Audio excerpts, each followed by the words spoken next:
Hi అండి. Demon Pawan నిన్న పూల గేమ్ ఆడిండు.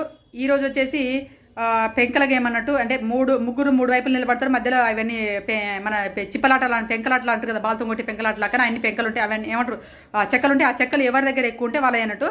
స్కూళ్ళల్లో చిన్నపిల్లలకు ఆడితారు చూసి, చాలా మంది పిల్లలకు బాటిల్స్ పెట్టి, లేకపోతే ఆడ పలకలు పెట్టి, స్లేట్ పలకలు పెట్టేసి, పెన్నులు పెట్టి, లేకపోతే ఏదో ఒకటి వస్తువు పెట్టేసి ఆడిస్తూ ఉంటారు అక్కడ టీచర్స్. సేమ్ అలాంటి గేమే పెట్టడం జరిగింది. ఆ గేమ్ వచ్చేసి కళ్యాణ్, డెమాను, సుమన్ శెట్టి గారు, వీళ్ళు ముగ్గురు కలిసి ఆడిరు అన్నట్టు. ఈ ముగ్గురు కలిసి ఆడిన టాస్క్లలో ముగ్గురు బాగా ఆడిరు.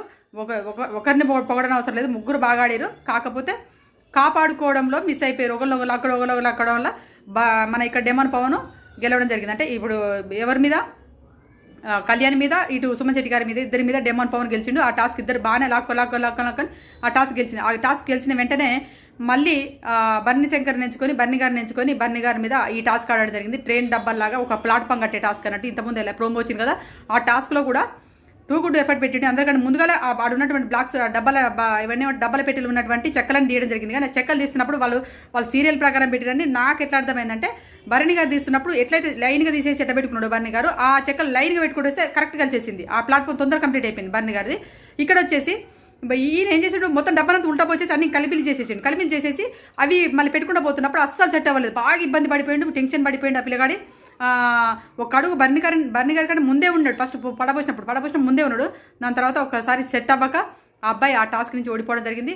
ఆ ఎఫర్ట్ మెచ్చుకోండి, కానీ దానికి కూడా కామెంట్ చేయకండి. ఎందుకంటే ఆ అబ్బాయి అప్పుడు ఏం చేసిండు, నామినేషన్లో ఈ వారము అంటే ఇక్కడ టికెట్ పినాల టాస్క్ కొట్టేది నేనని చెప్పి తొడగొట్టిండు. కానీ ఎవరు డెమాన్ తొడగొడితే బర్నీ శంకర్ పడగొట్టినట్టు అనిపించింది నాకు.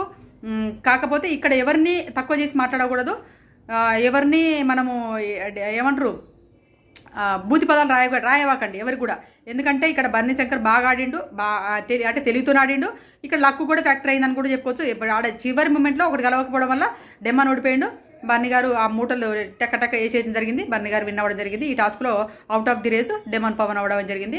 కానీ బూతులు రాయబాకండి, డెమాన్ పవన్ కూడా బాగా ఆడింది. ఎందుకంటే ఛాలెంజ్ చేసి ఓడిపోయిండ్రా అని చెప్పేసి, ఆడ తొడగొట్టిండు, ఇక్కడ పడగొట్టిండు బర్నీ శంకర్ అని చెప్పేసి కూడా కొంతమంది కామెంట్ రాసిండు. కాబట్టి నేను అది చెప్పడం జరిగింది. కానీ అలాంటి బూతు వర్డ్స్ కూడా వద్దు. బాగానే ఆడిండు డెమాను.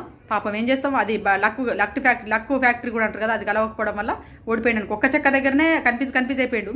దాని తర్వాత ప్రోమోలు చూపించినట్టుగానే తనుజ మళ్ళీ ఎంబడి సెట్ చేసేసింది. తనుజ అసలు లైవ్లో అసలు షాక్ అయిపోయాను నేను కూడా. అరే ప్రోమోలో చూసింది ఇక్కడ వస్తుందా, అది ఎట్లా ఉంటుందా అని ఆయన అనుకున్నా. కరెక్ట్ చూసరికి అక్కడ చెక్కలు తీసేసి తనుజ పెట్టేసింది, ఈజీగా పెట్టింది. ఈ అబ్బాయి కన్ఫ్యూజ్ అయిపోయాడు. ఫస్ట్ పెట్టిన చెక్క ఇక అక్కడ అది లాస్ట్ పెట్టిన చెక్క ఫస్ట్ పెట్టాల్సింది, అది మిస్ అయిపోయింది. ఈ వీడియో నచ్చింది అనుకోండి, ప్లీజ్ దయచేసి లైక్ చేయండి, ఛానల్ సబ్స్క్రైబ్ చేసుకోండి. Bye friends.